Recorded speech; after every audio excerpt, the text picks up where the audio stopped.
Natondi bino botondi na babanso bazuli bakuto nzinga kolanda tindika na masolo na biso ya tindika bosolo na isika etobeta kapinza masolo ya ekolo wesalaka ngai wa bino Ange Kashilanda tambula koluka esika nini mpo akotia penza mwa pole esika e molili ezali pambate na ngongo to koloba to bandai kozela gouvernement ya Sama Lukonde kasi ewuti kobima bae bana mboka basepeli pambate kangaki makambo mwa ebele kokamwa penza na bae o biso to pesi bonga mpo akosalela biso ekolo kokelela biso mibeko bango baboyi bibonga wana balingi bakoma ba ministre bango nyonso kasi yango wana ikosala biso totambola po akoyebisa na bae o balambaka bilubu yango to meka kotia mwa mungu na kasa bilubu po ete ebonga mwana mboka ya banza na ebete boyebisa ngaka ezaka moto na mayele to kusali komena ameka kopesa ye mayele na mepelama koleka na ekolo na biso mwana mboka ya banza to pesi ombote peto ya mbio malamu mbote merci na oyambanga lisusu lelo na kati émission na yo la j'assure monde entier comme Rolanda biso na ba réflexion to sala po to ko pesa ya muki otoza na po ko ngeke de liboso mwana mboka na mwalo mbango pamba te to moni lisusu to ko banga on dirait toza penza na photo chance ya ko tombola penza nkitango ya biso te to zela ki gouvernement penza mikole belé to ko lala te bi maibimi kasi lelo ba député ba boy est-ce que ba kondima penza ko tia bango maboko po ete basa mosana bango Nelema Liboso, tant Augustin Kabouya Lobaki, secrétaire général à l'UDPS, a été solo ya Tozo ou mais la pomme Motonio Salinga comme un ministre. Les gens l'ont condamné. Mais les lobbies sont tout à comprendre que après sortir du gouvernement, na Katia Congo pratiquement 161. Les lobbies ont déjà descendu de pité. Au Baolinga. To kata ba ministère 50, to ba 150. Donc le ministère nyons tout au Kabolango par 3. On a beaucoup les gars Kabila ndenge to komo indépendant na komona. Et que ne par 3 poto ko kisakaka to assouvir ba besoin ya moko na bango. Moi j'estime l'heure est en train de sonner au faut qu'on connaître ma réforme à Makassi. Et parmi ma réforme, il faut nécessairement gouvernement automatiquement azalaka investi sans pour autant aya na chambre donc on est na chambre za protocolaire ndenge kaka bazwili biso déjà et pas informateur 391 députés et lingolo ba déjà gouvernement protocolairement aza déjà investi mais malheureusement dans notre pays et l'autre toujours vivre lelo eza malheur mutoza na kati ya MLC zui mais abimi na cadre normal à MLC aidé par son président. Pour qu'il ko revendiquer les sous poste ministériel sous prétexte que protocole et le représenté par président cahier des charges il y a développement à bloc ouest. Bloc ouest. Et ça structure de l'État. Bloc ouest. Et ça structure nini de l'État. Le mandat n'est pas impératif quand le député est en train de parler, le député parle pour la République. Et je me pose la question, même s'il devait parler au nom de sa circonscription, bloc ouest, et sa circonscription, en torse à Liboso, il y a mis balé, député en un document et pas à président. La gestion quotidienne de l'État est dans ma boca gouvernement selon l'article 91. Au lieu de n'ont pas Sama Lukonde, de n'ont pas président. Nous comprenons, on n'est pas deux enfants. Et je crois, oh, l'union s'appelle ça qui voit un député à Bongo. Allez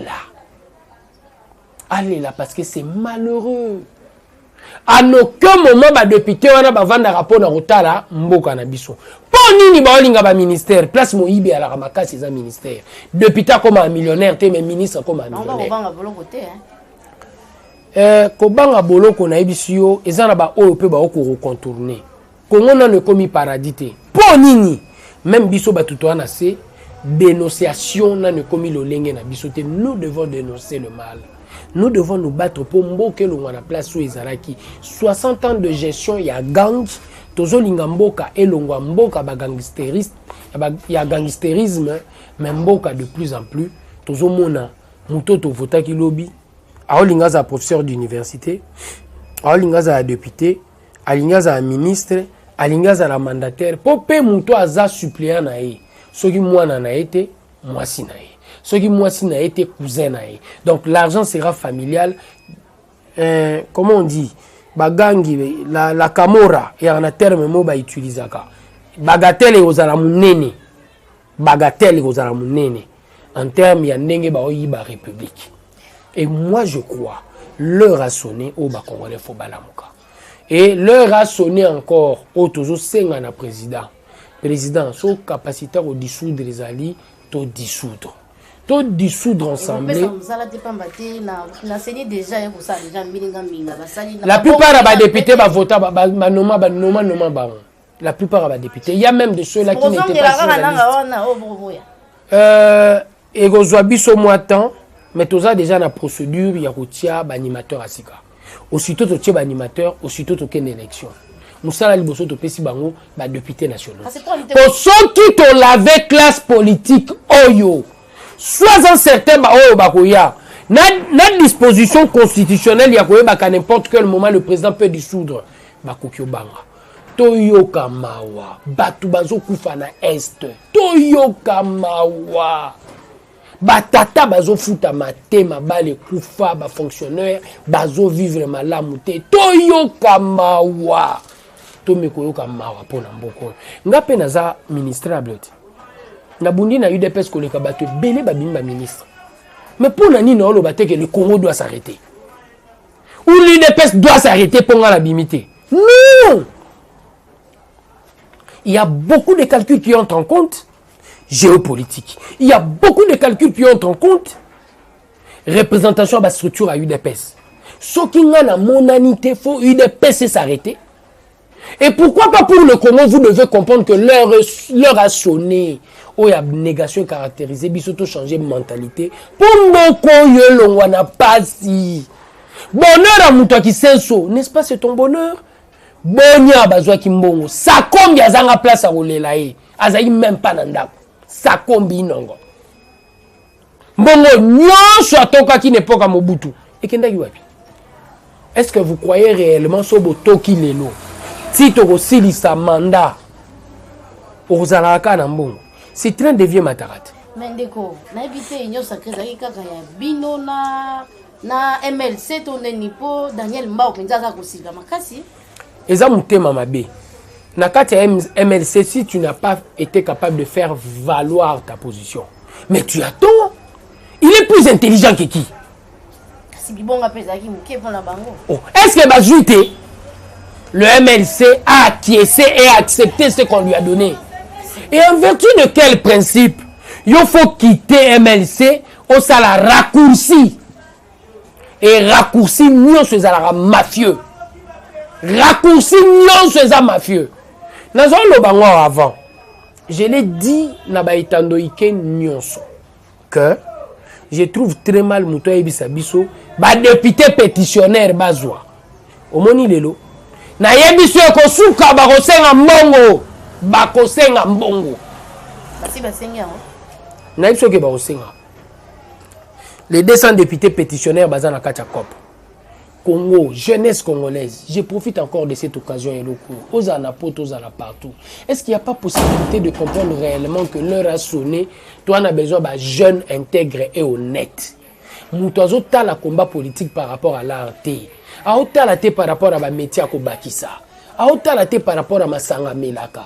Mais a ota la pona mawaya moutazo kufana beni. Azuta la pona mawa fonctionnaire ba futakate le rationner total mboko na lolenge mususu ndeko boko kipe ko profiter na occasion oyo IDPS bundi penza po kozongisa makambo na makambo nyonso eloko na ibunga nango kasi pona bino bomilengele na maponomi oyo ekoya kasi kotala penga mola bino boko banga pe maponomi yango ekosala mabe ekosala mate pamba te soki tosali maponomi te tokolongola bato ya modelo te babanda ko umela kaka na kati po akozelisa biso tozelaki makambo ebele tata ekola la kaki biso kasi akoyi kosala ngo ye moko te aza na baye o akoyi kosala kotala penza banzela yakende kotala bawenze eza musala na ete kasi akomi kosala ngo pola kozanga baye o akosalisa ye na ebite bino bokoki kopesa baye mayele nini o bande ko ba kozela pa na bino 37 ans tozela et na 37 ans tozela un to koma ina Sun City frustration et salarié biso to komo kanisa photo zo mandoki Tshisekedi le père tant a vendu ça qui bailli politique tous na bango na San City lobina bango plus vieux que vous mais jeune en esprit je ne désespère pas non mon atendé ni na kozwa mandoki idée nini zo ela bino bozwa mandoki et lelo nous avons été capables de consolider un atout de taille qui peut permettre réellement au Congo d'aller de l'avant, l'alternance pacifique. Et na kombo alternance pacifique wana nazo senga ba Congolais nyonso to chama yele pour Congo plus jamais muto comme na pouvoir par les armes et aux assure biso to banga ba élection bato bazeli 37 ans to lendo banga ba élection té mais na mécanisme je dirais il faut rajeunir la classe politique congolaise. Il faut chercher parmi les jeunes. Eli aleli panzambe. Nzambe. Musalo natika ngopo na moni mutazate. Nzamba lobi je me suis préservé 7000 âmes. 7000 âmes ya Congo. Boza wapi. Moi je suis d'avis qu'il y a des jeunes qui sont réellement capables aussi. Yako telema le quoi intégrer bonnette. Bazali. Oyo préoccupation na bango za banzele te. Masanga te. Banda kute na voiture te. Préoccupation na bango ozala intérêt à muto abeni ndeko likanisi ezali malamu biso to makoki ya kolanda na ba réseaux sociaux to ba téléphone na biso ya bandwit kasi bandeko ko bazelaki ba député baloba pona courant na bango ezala ka te moye batala ezate boki ko komela bandeko na fa ko lakisa bango ko bongola pe makanisa bango ko sala yango te ko sala déjà tout ça là ka nena osola no boye lobby samedi naza l'activité na entrée Mikondo. Ngaya watoza nous na matete mais Mikondo nous irons réellement discuter avec les Congolais. Comme ça là tout ça là. Mais je me dis aussi nous avons profité de l'occasion yetano yo pesingai pour atteindre un grand nombre de Congolais. Na yebisa bango que nous devons rajeunir la classe politique. Socrate a été à vertu au-delà de la religion. Et biso to croyait que luka batupé na ba religion mais malheureusement batata molimo bango moko na katia jo bazali corrompu derrière les petites filles na kombo ba voiture a minene na bandako po na famille na bango batata molimo na biso. L'heure a sonné où nous devons réellement chercher des hommes intègres et honnêtes. Intègres et honnêtes, jeunes. Place aux alliés, oui, qu'on a intègre honnête. Mets-toi à lutter pour les gens de ton coin. Tokoya kozwayo. Tokoya, ngam na zoebiso. Tokoya kozwayo.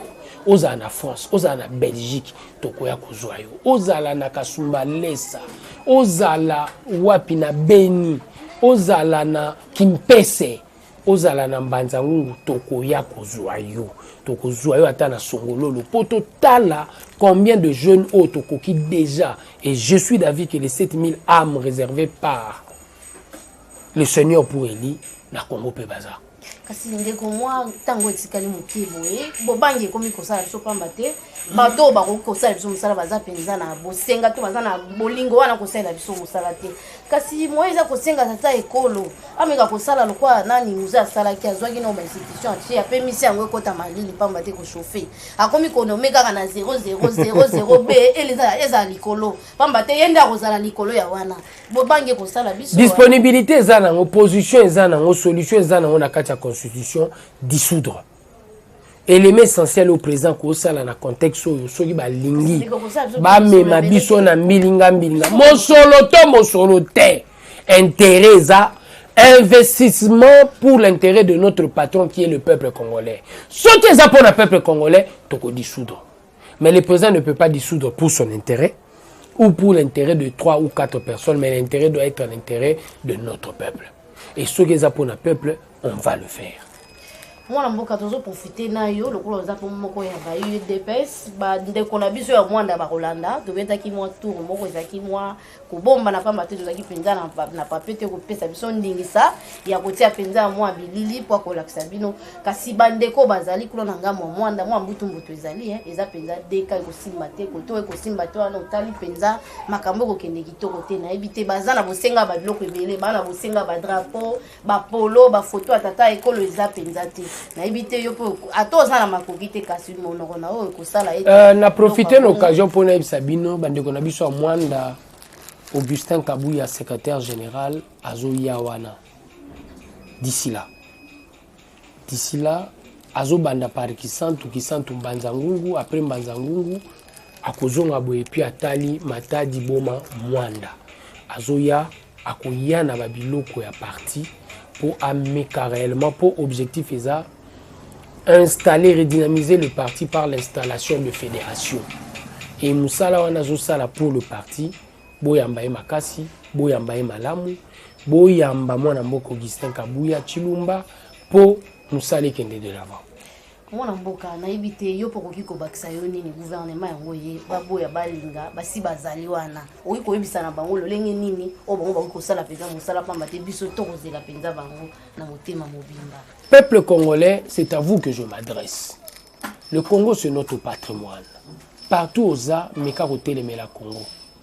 Gouvernement eza ya nzambe te eza ya bato na ba imperfection nyonso ko na kati. Mais l'on était le Misaramboka, ils ont approche systémique. Et une approche systémique, nous avons des Congolais partout où ils ont. Lata molimo ya ko dénoncer. Lata molimo ya ko dénoncer. Ko lata te molimo ya ko finga. Parce que ko finga est commis réellement notre plat de chaque jour. To finga ka, au lieu to lobaka, ce qui doit être. Ko finga te, ko sa l'écart à langage te. Mais dénoncer ma benyoso yo moni pour muto azana gouvernement aibake apport na yo ezana dénonciation. Vérité au centre de notre préoccupation, pour vérité dans la relation avec l'autre, eza sincérité et dans la démarche du gouvernement, eza transparence. Soki to sali bongo to kende de l'avant. To comme penza na suka masolo na biso na habité sur ko bakisa na bandeko ba kolanda biso oui ko yebisa na bango lisusu nini pamba te ko kende na suka masolo bazela nini ba ko zela nini pe na ngambo la bino IDPS pamba te ba ko tia penza motema na kendaki na Mwanda na tamboli wana ozoka bato bazolela tata ekolo aya ko tia libanga po ete bato nga mwande fungwama bato bafandi likolo pétrole kasi bato bazangi courant bato bavandi kote ya mbisi ya mai kasi bazangi biloko akolia na ebite bo ikoloba nini pamba te eza esika otoganga ke esika boganga ki ete socializa awa kasi bitumbo to komona ese kopesa moto na mboka na ebite ko yebisa na bandeko na balika nini. Le problème reste entier, mais ma mère a zokende wenze po nanzala bana apesa mo eloko. Gratuité de l'enseignement et eloko déjà ba pesi sur le plan social. Mais tout le monde a ndenge bato bazo tirer vers le bas. Et parmi bato bazo tirer vers le bas, batate piscopo ya biso. To moni lelo 600 écoles, 600. O eleka na nzela malamote désactivé. Mais toujours senga po to bi pesa pasi po na batato bazo sala kuna bango bayebaki na bango te ke batate piscopo bazwa te mokanda na lolenge longo bani. Mais toutefois, Tokobunda, tout remettre tout en l'ordre concernant réellement la gratuité de l'enseignement. Et pour le Makambo État social, je suis d'avis que le gouvernement Ndengeye, priorité à deux priorités. Le retour de la paix à l'Est, pour battre comme on fait là. Retour de la paix à l'Est, MONUSCO, communauté internationale, ce qui possibilité ça. Bobenda MONUSCO besoin 1 milliard et quelques bopesa rabango bo soutenir l'armée congolaise azana logistique azana motiver to kende bitumba pour notre gouvernement ministre de défense bundela ba soldats fictifs balongwa bazala lisusu te soldats fictifs atamo kwa zarate pour le traitement ya militaire et ya place esengeli pour militaire azala motiver en sa bitumba na et ba quand Bochango na état viable pour Soudan à combat solde à Ebako vivre. C'est ce que nous demandons, le retour de la paix et une croissance économique sans précédent. Tokomi na suka ya masolo na biso kasi na kolinga opesa pe mo numéro na yo pamba te bato misusu balingaka soki azobela obi abela kalini so babeti bango formon na réseaux sociaux biso nde tozwaka ngamba tala koto toyoki kasi bino mpe lokwa bozaka penza ba ekotraitaka mpe maladie yango opesa numéro na ona baye oyo bakolanda o soki ayoki eloko moko nungunungu abenga ayeba soki eza ya solo to ya lokuta okoki kopesa numéro na yo soki 085 22 65 005 085 22 65 005. tokomi na suka ya masolo na biso ezalaki bongo mwana mboka ya banja moto na mayele alobaka oyo ezokende na nzela pamba te esika na yebisa bino bosolo atobaka bosolo mafinga awo ezaka te biso nde mayele bi mayele tobakisaka mayele na biso na kasi ya mboka totombola kita toza na kasi ya baye oyo bayebi na bango ntina mosala oyo te aza ne porte parole ya bapoliticien ye mosala ne kolobela politike kofinga zwa mayele na yo pesa biso yango tosalela yango na ngonga oyo toza na posa bato na mayele oyo na projet mayele na yo nde tokosalela kasi mafinga bapolémique ezaka ya wera na jibe nde epesaka bango mbongo ebele wera aleki jibe aleki biso awa nde mayele nde esalaka ete nkita ekolo etombwama kasi mpo tokuta na mbala nsima napesi matondo mingi na nata oyo aza nsima kamera napesi so matondo mingi na bazalisi ya chaîne Tindika Télévision Rifa Kisombe Papi Keli na bayebaso balandaka Tindika Bosolo mpo tokuta na mpenza mbala nsima.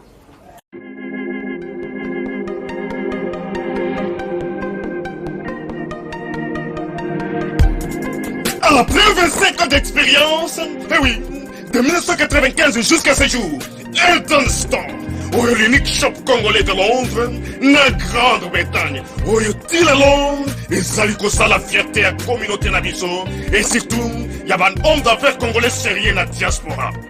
Oh yes, yes, yes, yes. C'est créé Eltonstar et Sali Kakamoko, le sérieux, à quel na service qui t'a qu'on a client naïe. Avec ma produit naïe, où il y a première classe, il y a qualité supérieure. Oh, il y a ma bombe à Eltonstar. Oh yes, mon crime bimbe yeba. Ma maman à Londres va confirmer. Eltonstar, c'est le berceau des produits cosmétiques. Il y a solo produits originaux. Et yes, les alipes perso y a produits alimentaires, naturels et organiques. Au travers de nos produits cosmétiques, Eltonstar détient le secret. Secret ya solo, où ya poso ya maman moi c'est qui toko.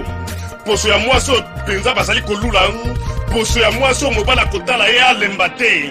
Poso so ko tamboli masanga sima. Eh oui, yango ne ba produit zo tekama na kati ya Eltonstar. Na ba produit alimentaire, où ya Eltonstar, yango de secret ya cuisine ya maman congolaise. Eh oui, nyonso ko so pensa mobali na yo ezali.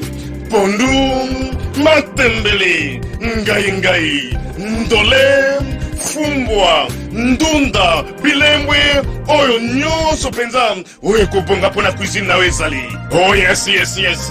Olingi mobali na yo asepela na yo libela na libela. Olingi mobali na yo atalaka yo lokola mwasi azali kolula sika. Oh yes. Olingi mobali na asisa biloko nyonso otielaka ye na mesa. Secret ezali kaka moko. Eltonstar.